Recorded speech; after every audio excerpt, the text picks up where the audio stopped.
तं पं पं झं झं झीं झीं शीं शीं द्रां द्रां द्रीं द्रीं द्रावे द्रावे नमो हरते भगवते श्रीमते ओम ह्रीं क्रों मं पापं खंडे खंडे जहि जहि दह दह पच पच पाचय पाचय ओम नमो रम झम झीं शीं हम स ज वह पह छाम छीं छूं छे छो छम छ ह्रीं राम ह्रीं रूम रें रोम रम र द्रां द्रीं द्रावे द्रावे नमो हरते भगवते श्रीमते ठ ठ अस्माकं संत शिरोमणि आचार्य गुरुवर विद्यासागर जी महामुनिराज संघस्य श्रीमान अरविंद जी जैन, मधु जी जैन, देवांग जी, सलोनी जी, सर्वांश जी, डॉक्टर सुधा जी, डॉक्टर सारांश जी, डॉक्टर रागिनी, डॉक्टर साक्षी, डॉक्टर संजीव जी, सुनंदा जी, सुभा जी, सुयश जी, समस्त जैन परिवार भोपाल निवासी सपरिवारस्य श्रीमान अनिल जी, अशोक जी, पारिम जी, बेलगांव निवासी सपरिवारस्य श्रीमान सचिन जी, अरविंद कुमार जी, अजय जी गांधी जैन दिल्ली निवासी सपरिवारस्य श्रीमान राजीव जी जैन, कमल जी जैन, प्रमोद जी जैन, अरविंद जी जैन, सम्यक जी जैन, समस्त शांतियाराकर्ता परिवारस्य एवं समस्त अभिषेककर्ता परिवारस्य श्रीरस्तु वृद्धिरस्तु तुष्टिरस्तु पुष्टिरस्तु शांतिरस्तु कांतिरस्तु कल्याणमस्तु स्वाहा एवं समस्त शांतियाराकर्ता अभिषेककर्ता परिवारस्य कार्य सिद्ध्यर्थ सर्वविघ्न निवारणात् श्रीमद्भगवत हरत सर्वज्ञ परमेष्टि परम पवित्राय नमो नमः। समस्त शांतियाराकर्ता अभिषेककर्ता परिवारस्य श्री शांति भट्टारक पाद्म प्रसादा सद्धर्म शिवलायु आरोग्येश्वर विविधिरस्तु सद्धर्म शिष्य परिशिष्य वर्ग प्रसिद्धंतु न ओम श्री विश्वादय श्री वर्धमान पर्यंत चतुर्विशति अरंतो भगवंत सर्वज्ञ परमंगल नाम देया समस्त शांतियाराकर्ता अभिषेककर्ता परिवारस्य इहामुत्तच सिद्धिं तन्वन्तो सद्धर्म कार्येषु इहामुत्तच सिद्धिं प्रत्यक्षन्तु न। विपत्तियों की दुनिया यही है। जैसे कोई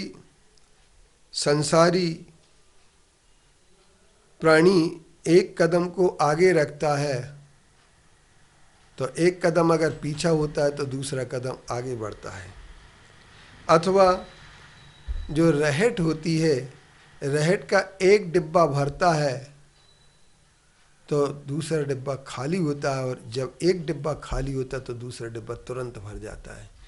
इसी तरीके से विपद भव पदावर्ते पदिके वाति बाह्यते यावत तावत भवत्तन्याह प्रचुरा विपदा पुरा। आचार्य पूज्य पाद जी कहते हैं कि संसार रूपी पैर से चलने वाली घटी यंत्र में रहट के डंडे के समान जब तक एक विपत्ति समाप्त की जाती है तब तक दूसरी बहुत सी विपत्तियां सामने खड़ी हो जाती हैं, और विपत्ति ही अनुभूति की पाठशाला है। हम ये कह सकते हैं हर विपत्ति हमारे सामने नया अनुभव लाती है। सज्जन पुरुष और जो अपने आप को बहुत समझदार समझते हैं वे विपत्ति पर दुखी नहीं होते हैं, अपितु विपत्ति पर समता रख करके विपत्ति कैसे हटेगी इस बात का चिंतन करते हैं। मेरे प्यारे बंधुओं, जो भी आप सुन रहे होंगे, सांप के पास संकट आता ही आता है। संसार है तो संघर्ष है, संघर्ष सिर्फ संकट का है। लेकिन प्रभु की भक्ति से, जिनेंद्र की अर्चना से, तीर्थ की वंदना से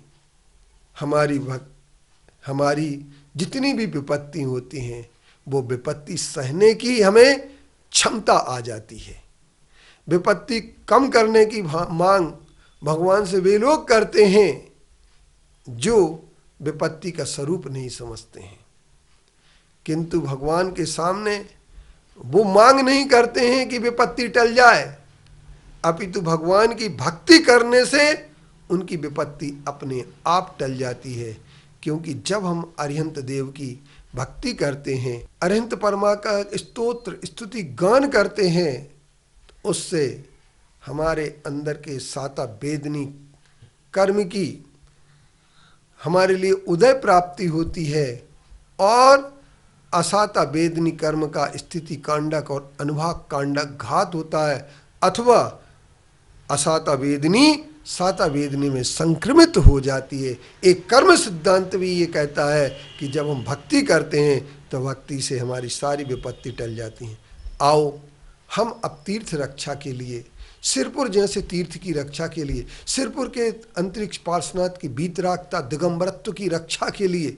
हम भी पार्श्वनाथ भगवान की भक्ति करें। और पार्श्वनाथ भगवान की भक्ति अगर हम करेंगे, एक तीर्थ वंदना करेंगे, सिरपुर आते जाते रहेंगे, कभी हम साल में कोई एक बार आ सकता है, कोई महीने में एक बार आ सकता है, कोई सप्ताह में एक बार आ सकता है।